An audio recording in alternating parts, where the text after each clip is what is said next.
Hello there, this is ETV Special Edition and I'm Santayo Tamrat with this edition. With this edition, I'll try to focus on the engagement of the African youth in the African affairs, as well as the representation of the African youth in the global affairs, and the role of the African Union in addressing the representation challenges of the African youth in the AU, as well as over the continent, and also the challenges the African youth are currently facing. Thank you so much for joining us, and do stay tuned. So my guests today are Khadija Khalid from Tanzania, and Jodai Bezabit from Ethiopia, and then Maurice Andati from Kenya. A very warm welcome to you again. Thank you so much. Thank you so much.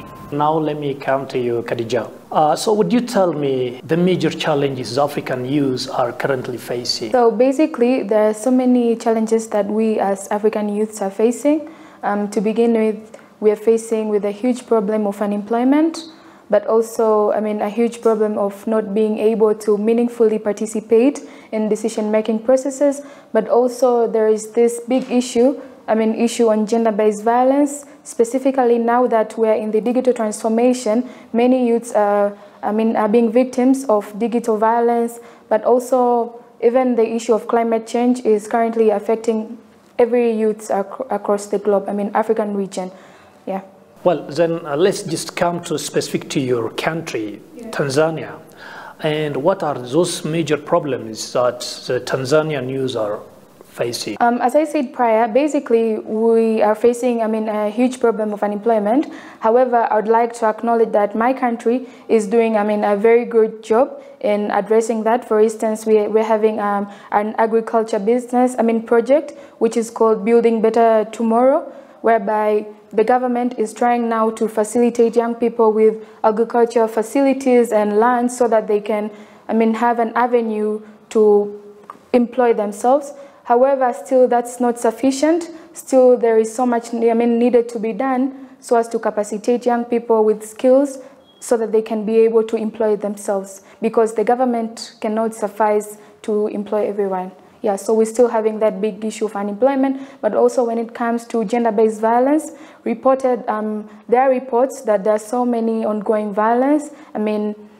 We have been having continuous debates on how we can protect young girls, but leaving aside, the debates on how we can protect young men and boys. So yeah, so there is that huge problem coming in GBV also. That's good, Khadija. And Jodai, what other problems do you observe over the continent? Thank you very much. So as an African youth and United Nations Youth Delegate, it has been really interesting to understand the various aspects of it. And Khadija was also mentioning the unemployment in regards to digital issues, but also in regards to peace and security, in regards to refugee crisis, and so many forth, where we, even as youths, have been facing head-on. Most of the issues of the peace have been affected, and also at the right front for the youths and by the youth, which has been really, really hard to tackle. And in regards to the refugees, the IDPs, including in Ethiopia, which has been one of the most one of the biggest things that we have been facing as a country, is the unrelenting issues which we have been facing in regards to refugee crisis, various individuals displaced from their homes. So we're hoping to incorporate various ideologies, which she was mentioning earlier on, in regards to how can we create potential educational platforms, proper developmental strategies for the youth, on how we could really push the agendas that we're really putting forward. So yeah, these are the main issues that I am facing as a personal and also as a representative for Ethiopia right now. Okay, let me just be specific to your own country, Ethiopia, and what are just those major issues? You can just mention 2 or 3 the Ethiopian youth are currently facing, and they must be addressed soon. So starting from the policies, one of the biggest things that we understood as youth delegates is that the youth policy, the Ethiopian youth policy, have not been updated for the past 19 years. That has been one of the major issues in regards to updating what has been going on for the past years. And as I've been mentioning earlier on as well, the peace and security issue in our home country has been a huge gap. On how we can tackle it is also something that we're facing. One of the best ways that we're also tackling unemployment has been through the various big governmental initiatives, including the Green Legacy and various platforms that are actually letting the youth access a lot of job opportunities and entrepreneurship. Okay, Maurice, let me come to you, and I do have just the same question, in fact. So let me just be specific to Kenya. What are those major problems that Kenyan youth are facing? First of all, I just want to thank my colleagues, because most of the issues that they have mentioned are a little bit replicated in the specific countries. It's just that now the context is a little bit different. When talking about youth unemployment, as not forgetting to mention the youth bulge that is growing, and how are we using these young people as resources, and also how are young people also playing a role to make sure that also the other generations and also the young people in the specific communities are getting into roles and aspects in terms of employment. Another issue specifically in Kenya is, brings out the aspect of representation. So how are young people represented? We can have really good documentation in Kenya. For every single person, they know Kenya has really nice policies, has really nice strategies, has all the nice aspects that can help young people in terms of development. But the key issue is now, how do we contextualize this to make sure that it is realistically being implemented on ground? And this has become a really big problem, especially when it comes to resource distribution. So now ending up to issues to do, having aspects of youth unemployment, looking at issues to do, if you're solving issues to do climate change, how are young people participating in it? When it comes to issues to do agriculture, because of the country and the context of the country, how are they participating to make sure that, number one, the policies and the action plans that the government are developing, there is the context of young people in there, and also the solutions that are being developed, there is the context of young. Can you just name a single policy that is part of this amendment is that the Kenyan government is making toward this use, and that shall be just taken by other African countries? Yeah. For example, there is a policy under the youth policy that was just implemented early, I think last year, that focuses on the resource distribution for young people, and it is in this that it is in the industrial area, manufacturing, and also when it comes to agricultural production. And in that particular policy, its focus was young people should be given priority in terms of when they're identifying which are the specific areas where agricultural production is high, then young people can be given that particular land, so that now they can start engaging and practicing on agricultural production. Then looking at that specific value chain, agricultural production, then there is production.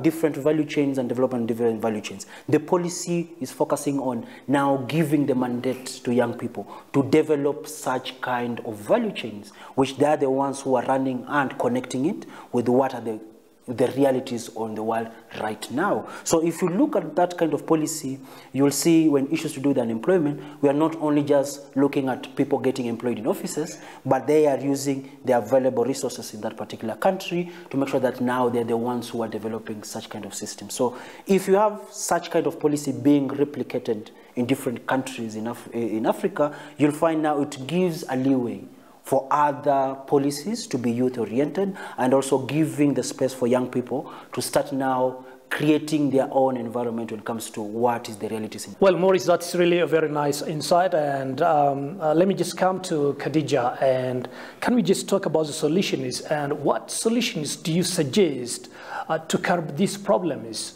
particularly for those who are responsible for doing so? Well, there are so many solutions, but I would suggest it's high time that our stakeholders and government and other institutions invest highly on financial literacy programs, but also in vocational training skills, so that us as young people can be equipped with proper knowledge so as we can employ ourselves. But also, to be able to address, other issues that because through having vocational training skills, we can be more innovative and we can be like able to find another solutions to critical issues that are facing us as young people. Yeah, but also, when it comes to youth participation, the solution is to an update in policies and frameworks that are trying to engage young people in decision-making processes. These policies and frameworks should be effective, but also they shouldn't be ad hoc. As in, everyone should know what it takes to meaningfully participate and how can I get there. So it ensures inclusion of everyone. So African Union in its entirety have been working for African for quite some time, and it's really relevant entity in regards to incorporating the various member states that it's representing, and also the various issues that it's trying to tackle through various means. And one of the strides that I have seen, and also my delegates, my fellow delegates are also witnessing, is that there has been better representation in regards to youth and also gender and inclusion into the works of the AU. This has been something that is still, that needs further work in regards to, for example, which I usually focus on, climate change. That has been something AU have been focusing on, especially when it comes to the Conference of Parties, the UNFCCC process, where they're bringing in various actors, including various groups, CSOs, INGOs that are working on climate change into their work. Not only that, they're trying to include the works of the member states, the governments, into the work so that the AU would be better equipped to coordinate and actually facilitate the various partners that are out there.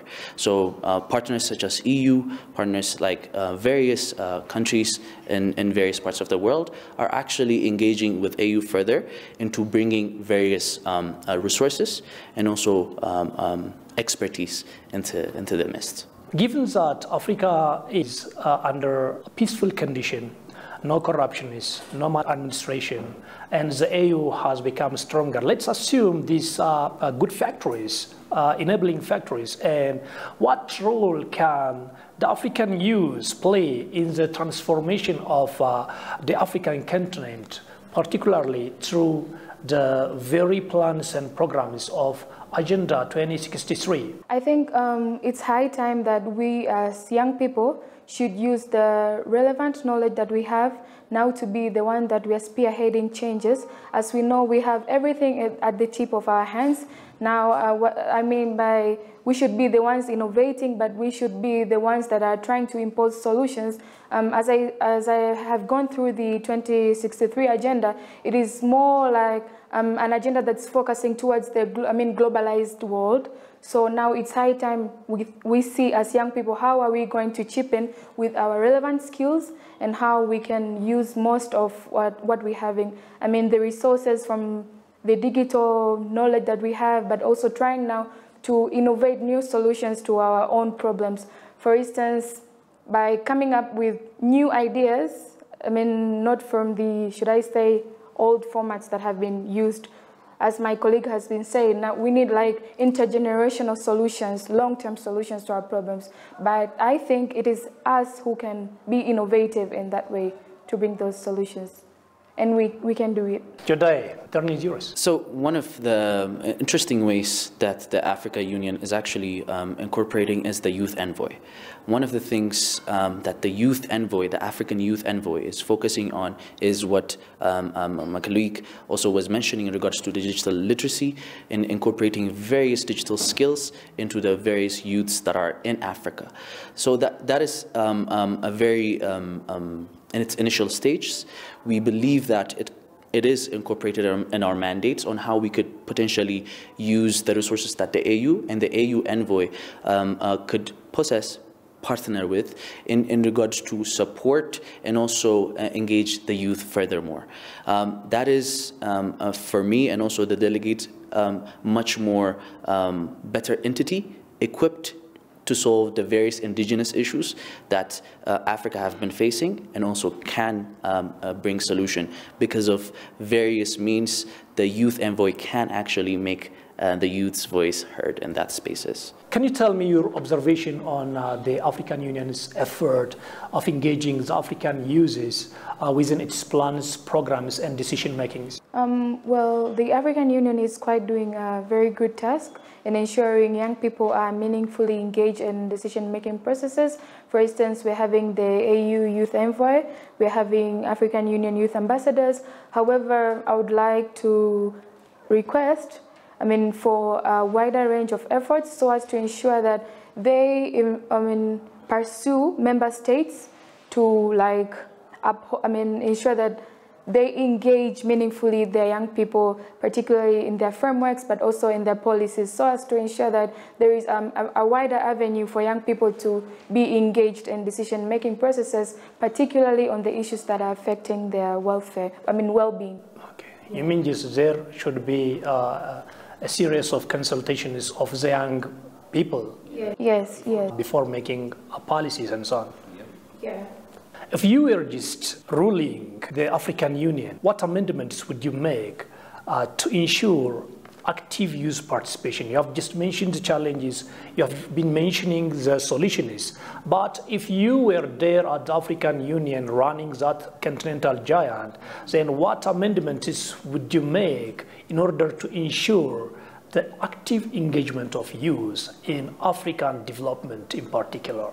Let me start from you. Youth representation, us, the young people that are now, being there in those spaces, first and foremost is being heard. When my fellow delegate was mentioning meaningful youth participation, and youth participation is different. When we talk about the participation of the various youths that are in our continent. Would you please say that I would do this one, I would do this too, and so on, that can change the lives of African youth and contribute more to the continent? First and foremost, we need to be able to safeguard our youths in regards to voicing whatever means that they have, whatever issues that they have. Second, how can we incorporate the knowledge and the capacity of the older generation and bringing it down, make it palatable for the young people to understand so that they could be able to also rule over even after us.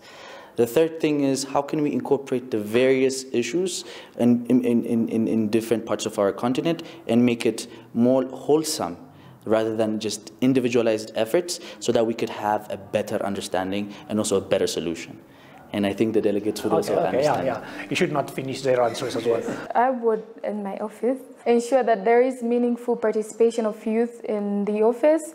By ensuring there is inclusion of everyone in terms of gender, but also even the marginalized group. We shouldn't forget the ethnic minorities, because these opportunities are basically afforded to us who are quite in urban areas, leaving aside those young people in rural areas. So we really need to go down there and get to know what are their pressing issues and how can we address them. But also, I would ensure that all the programs are solution-based oriented. Yeah. Maurice.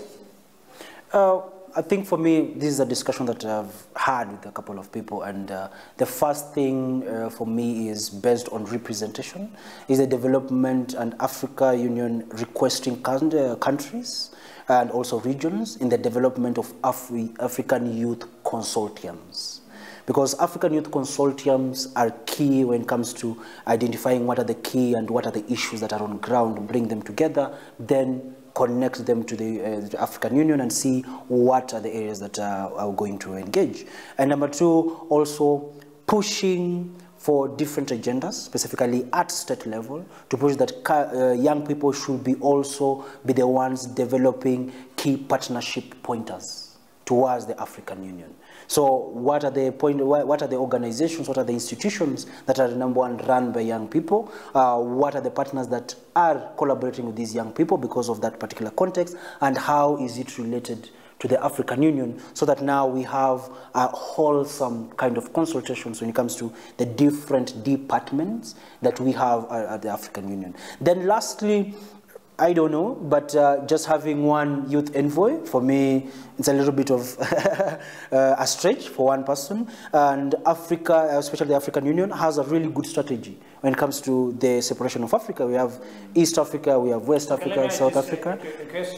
My question for you is, many African countries, maybe I can say just almost all African countries today are claiming a permanent seat, I mean just a meaningful, significant representation at the United Nations Security Council. Yes. So if you were there to lead the African Union, would you make sure that in any of the UN bodies, the representation of the African youth, would you send young delegations there? Yeah, first of all, yes. Because one of the key problems that we have in Africa is the representation, specifically for countries that are not even able to send a delegation. So you find the solutions that come for Africa are half-baked or blanket kind of solution. So for me, being a leader, and the reason why I started by saying development of a consortium for Africans, development of not only just having one youth envoy, but have regional kind of envoys for young people, so that now these regional envoy offices make sure that delegation representation are coming from each and every specific countries. And not only just delegations to be sent, but also delegations that are going to challenge, monitor, and evaluate whatever is coming from the United Nations, the solutions that are coming from the African Union, and what is the realism when it comes to on ground, when it comes to resources that the African Union is bringing in back to Africa. Finally, I've met you here in Addis participating in the training. And what's that training about? So basically, we are United Nations youth delegates across the region. We are pushing the agenda of representation, as it has been echoed again and again, youth representation, especially young people from the Global South, whereby we've been having, little or less number of representation, especially at the international level, to main United Nations. So yeah, we have so many demands that we are working on, but the major two demands that we are working on is pushing the agenda of meaningful youth participation in decision-making processes, but also to address the key issue of unemployment. As my fellow delegate was also mentioning, in regards to understanding the issues, we were able to dissect the various problems that we're facing, especially in the Eastern Africa. We're not just saying we need youth representation. We don't even say just that line, because we have different segmented issues that we truly believed should be a demand in those spaces. So because of that, we're trying to incorporate various solutions into these. So these training were helping us on how to really incorporate the various aspects, including which I was mentioning earlier, and my fellow delegate was also mentioning, on how to represent Africa and the UN youth, which is actually coming up in the coming years ahead, and how to represent African voices, the Global South's voices, in those spaces is really essential. So we're still working on the document that could potentially be helpful in incorporating Africans' issues in those spaces. Your Excellency, Mr. Morris, how did you get the training? Do you think that is quite helpful for you? Yeah, it's quite helpful because number one, maybe even the other delegates are going to add, is just having not only my own perspective as a national delegate, only from my own country, but how is the relations between the problems that are happening in my country and also with my neighboring countries, and looking in terms of solutions. I was having a discussion with one of my friends, is not just having ground level or national level kind of view when it comes to solutions, but what are solutions that we can develop at an international level that is not going to affect young people just for a couple of months, but a couple of years. And meeting different kinds of young people, very bright minds, challenging and having challenging opinions and challenging aspects and views when it comes to problems that are affecting young Africans. They're now looking at solutions and different views of what kind of solutions can be and are relevant specifically of African youth, has been quite impactful and very, very, very helpful. Thank you so much, Khadija, Jodai, and Maurice, for joining ETV Special Edition and just trying to say the challenges of the African youth, as well as the solution is out and how the Africa need to be represented globally. I really appreciate it. Thank you, all of you. Thank you very much. Thank you so much for joining ETV Special Edition. I'm Sintayo Tamrat with this edition. With this edition, I have just brought you people from Tanzania, Ethiopia, and Kenya. And they have just told us a lot about the challenges African youth are facing currently and how these challenges should be curbed.